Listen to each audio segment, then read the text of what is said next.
Against all odds, Toyota did something we never thought they would. It's the most exciting car to come from Japan in a very long time.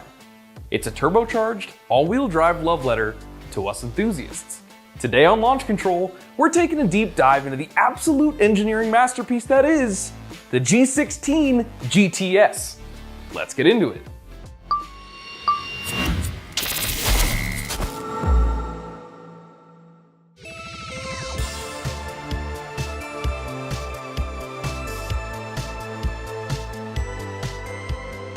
By the late 80s, Toyota had firmly established itself as an absolute automotive juggernaut. They built trucks that were indestructible, sports cars that people actually wanted to buy, luxury cars fit for royalty, and the gold standard of SUVs if you wanted to survive the Australian outback. But perhaps their most important offering, the very reason we even have Toyotas to this day, is Toyota's car for the common person, the Corolla. But how did the grocery getter appliance turn into the fire-breathing, turbocharged son of a rally car that was bred by champions? What started life as the Publica, literally standing for public car in the 1960s, has been reimagined by Gazoo Racing as the middle finger to every enthusiast-hating automotive executive that focuses solely on profits and zero on fun.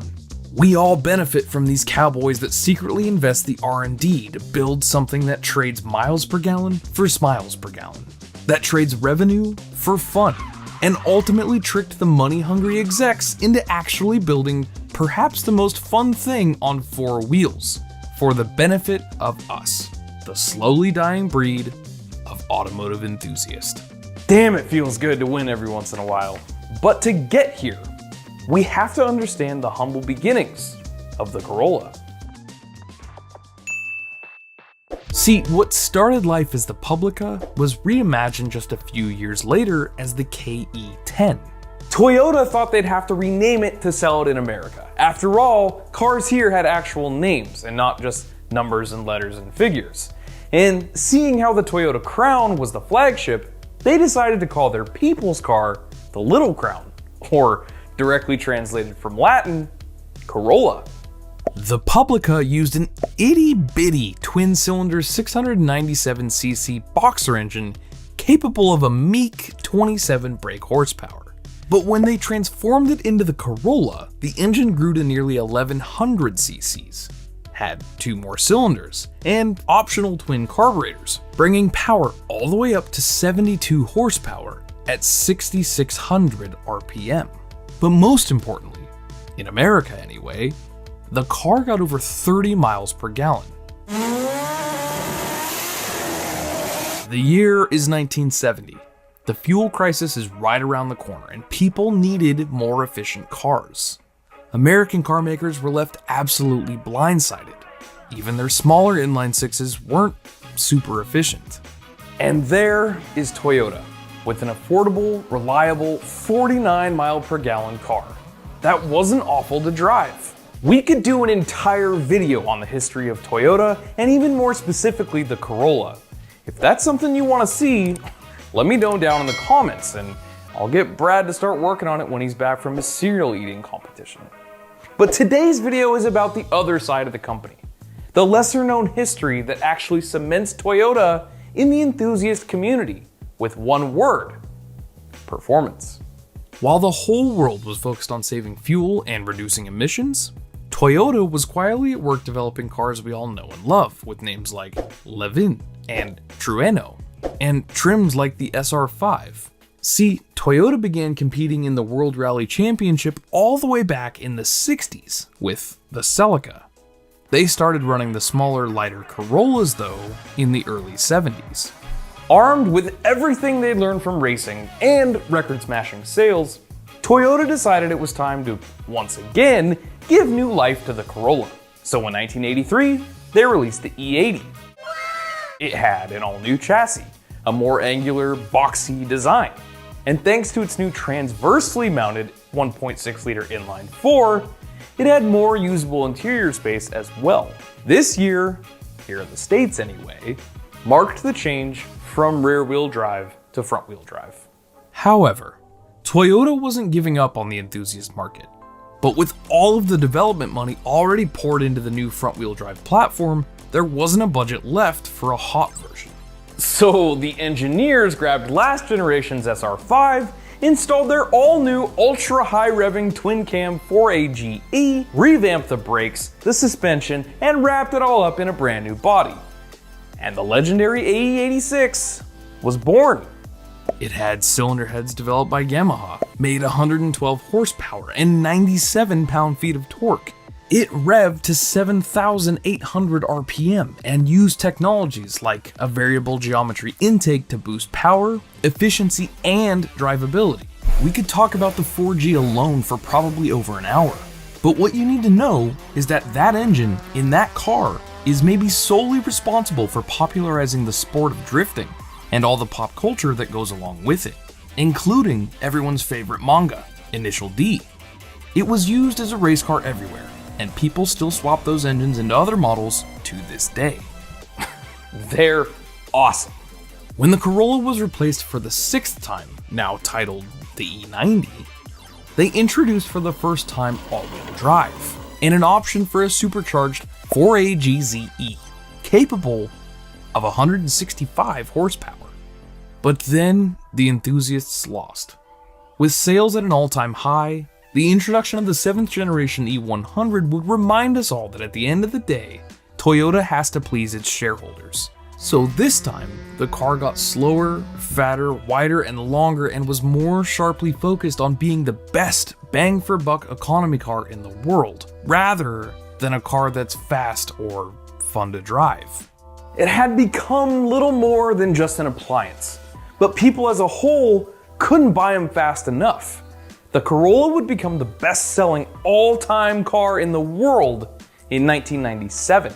There was a little glimmer of hope in 2006 when they introduced the Corolla XRS. It used the same 6-speed manual as the Lotus Elise and had a cylinder head developed once again by Yamaha.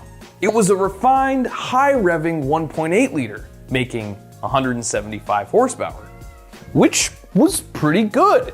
That's like last generation Golf GTI territory. But then they killed it off after 1 year. The Corolla went back to simple, reliable transportation. And by 2021, Toyota sold their 50 millionth Corolla. 50 million! So there it is. It's a good, affordable, safe, comfortable economy car. That's how the Corolla is destined to go down in history, until now. Akio Toyoda, grandson to Toyota's founder and Toyota's master driver, is now president of the company. And for him, job number 1 is, and I quote, absolutely prevent the Corolla, especially because it's so widely loved, from being a simple commodity, and bring back a Corolla that captivates our customers. The all-new first ever GR Corolla is coming.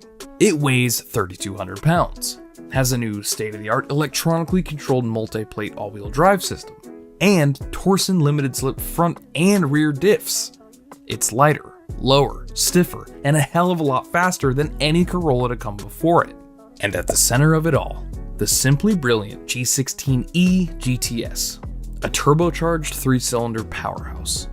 This time around, breathed on again by Gazoo Racing, it has updated, stronger pistons, same with the exhaust valves and valve springs. It uses an integrated ball bearing turbocharger and an all-new exhaust system that reduces back pressure. It makes an even 300 horsepower and a whopping 273 pound-feet of torque at just 3,000 RPM. Truly incredible numbers for a production car that has only a 3-cylinder engine. It uses every ounce of Toyota technology there is. With a relatively high compression ratio of 10.5 to 1, it's still able to handle 23 pounds of boost, and that's before the aftermarket gets their hands on it. It has oil jet cooled pistons and partially CNC machined intake ports, a larger oil cooler, both direct and port injection, hydraulic variable valve timing on both intake and exhaust camshafts, and like all Toyota dynamic force engines, the most recent version of the D4S multi-hole fuel injectors that enable thermal efficiency of over 40%. 3 hours later.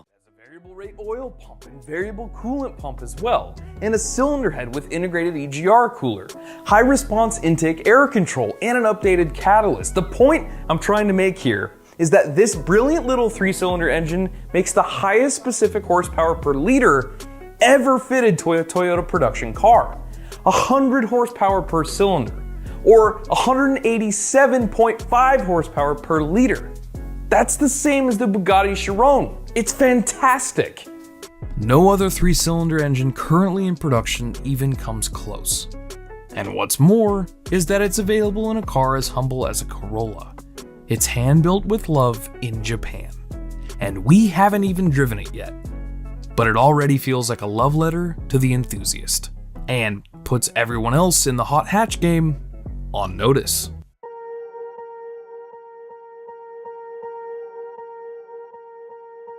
Guys, thank you so much for watching. Without you, we wouldn't get to tell these stories, and that would make me sad.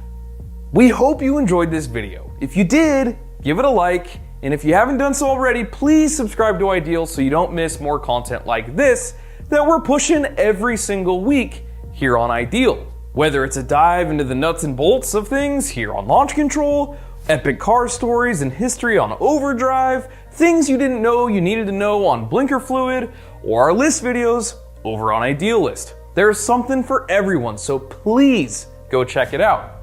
Until next time, this is Trav, and I'll see you all again very soon.